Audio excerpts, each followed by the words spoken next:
हरे कृष्णा दोस्तों, आपके अपने चैनल देवलोक स्टोरीज में आप सबका स्वागत है। आज हम आपको मोक्षदा एकादशी के बारे में बताएंगे। हर साल मार्गशीर्ष मास के शुक्ल पक्ष की एकादशी तिथि को मोक्षदा एकादशी के रूप में मनाया जाता है।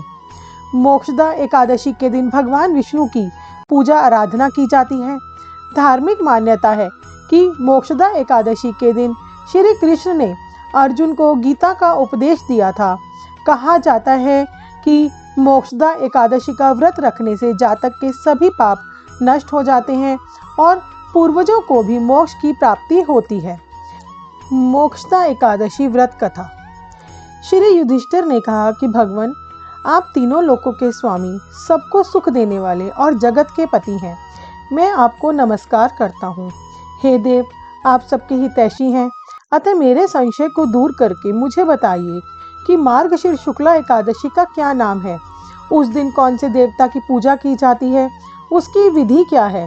भगवान, कृपया आप मेरे प्रश्नों का विस्तार पूर्वक मेरी शंका का समाधान कीजिए। यह सुनकर भक्त वत्सल श्री कृष्ण कहने लगे, हे धर्मराज, तुमने बहुत ही उत्तम प्रश्न किया है। इसके सुनने से तुम्हारा यश संसार में फैलेगा, सो आप सुनो। मार्गशीर्ष शुक्ला एकादशी का नाम मोक्षदा है। उस दिन दामोदर भगवान की धूप दीप नैवेद्य आदि से भक्ति पूर्वक पूजा करनी चाहिए। अब इस विषय में मैं एक पुराणों की कथा तुमसे कहता हूँ। इस एकादशी के व्रत के प्रभाव से नरक में गए हुए माता पिता पुत्र आदि को स्वर्ग की प्राप्ति होती है। यह कथा आप ध्यान पूर्वक एकाग्रचित होकर सुनिए। गोकुल नाम के नगर में वैखानस नाम का एक राजा राज्य करता था। उसके राज्य में चारों वेदों के ज्ञाता ब्राह्मण रहते थे। वह राजा अपनी प्रजा का पुत्रवत पालन करता था। एक समय रात्रि को सोते समय राजा ने स्वप्न में देखा कि उसका पिता नरक में पड़ा हुआ है। इससे उसे बड़ा दुख हुआ और प्रातः होते ही विद्वान ब्राह्मणों के पास जा अपनी स्वप्न कथा कहने लगा कि मैंने अपने पिता को नरक में पड़ा देखा है और उन्होंने मुझसे कहा है कि हे पुत्र, मैं नरक में पड़ा हूँ, यहाँ से तुम किसी प्रकार मेरी मुक्ति करो। जब से उनके ये वचन मैंने सुने हैं, मेरे चित्त में बड़ी अशांति हो रही है। मुझे इस राज्य, धन, पुत्र, स्त्री, हाथी, घोड़े आदि में कुछ भी सुख प्रतीत नहीं होता। अब मैं क्या करूं, कहाँ जाऊं? इस दुख के कारण मेरा सारा शरीर जल रहा है। अब आप कृपया करके कोई तप, दान, व्रत आदि ऐसा उपाय बताइए जिससे मेरे पिता की मुक्ति हो जाए। उस पुत्र का जीवन व्यर्थ है जो अपने माता पिता का उद्धार न कर सके। एक उत्तम पुत्र जो अपने माता पिता तथा पूर्वजों का उद्धार करता है, वह 1000 मूर्ख पुत्रों से अच्छा है। जैसे एक चंद्रमा सारे जगत में प्रकाश कर देता है, परंतु हजारों तारे नहीं कर पाते। राजा के ऐसे वचन सुनकर ब्राह्मण कहने लगे कि हे राजन, यहाँ समीप ही भूत, भविष्य, वर्तमान के ज्ञाता पर्वत ऋषि का आश्रम है। आपके प्रश्नों का उत्तर वे भली भांति दे सकते हैं। ऐसा सुनकर राजा मुनि के आश्रम पर गया। उस आश्रम में अनेकों शांतचित्त योगी और मुनि तपस्या कर रहे थे। उसी जगह चारों वेदों के ज्ञाता साक्षात ब्रह्मा के समान पर्वत मुनि बैठे थे। राजा ने वहां जाकर उनको साष्टांग प्रणाम किया। पर्वत मुनि ने राजा को सांगोपांग कुशल पूछी। राजा ने कहा कि महाराज, आपकी कृपा से मेरे राज्य में सब कुशल है, परंतु अकस्मात एक विघ्न आ गया है जिससे मेरे चित्त में अत्यंत अशांति हो रही है। ऐसा सुनकर पर्वत मुनि ने एक क्षण के लिए अपनी आंखें बंद की और भूत भविष्य को विचारने लगे। फिर बोले कि राजन, मैंने योग बल से तुम्हारे पिता के सब कुकर्मों को जान लिया है।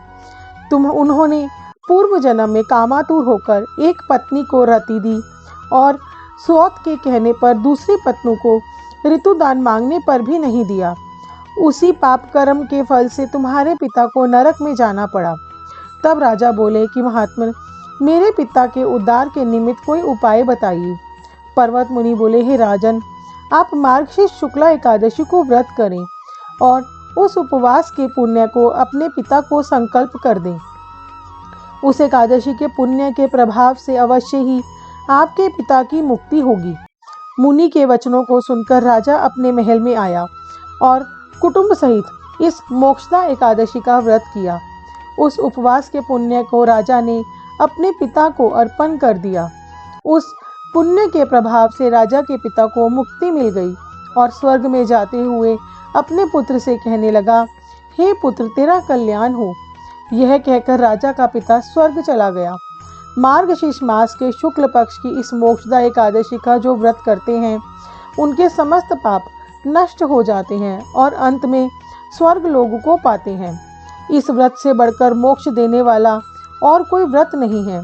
इस कथा को पढ़ने या सुनने से वाजपेयी यज्ञ का फल मिलता है। यह व्रत मोक्ष देने वाला तथा चिंतामणि के समान सब कामनाएं पूरा करने वाला है।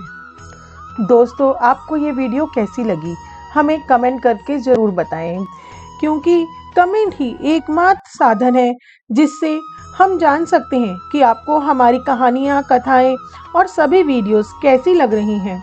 आप लोगों की कोई सजेशन हो तो वो भी आप कमेंट करके बता सकते हैं। ऐसी ही प्यारी प्यारी कहानियाँ और कथाओं को सुनने के लिए हमारे चैनल को सब्सक्राइब कीजिए, बेल आइकन प्रेस करना ना भूलें, जिससे जैसे ही हम कोई नई वीडियो अपलोड करते हैं तुरंत ही आपको नोटिफिकेशन मिल जाए।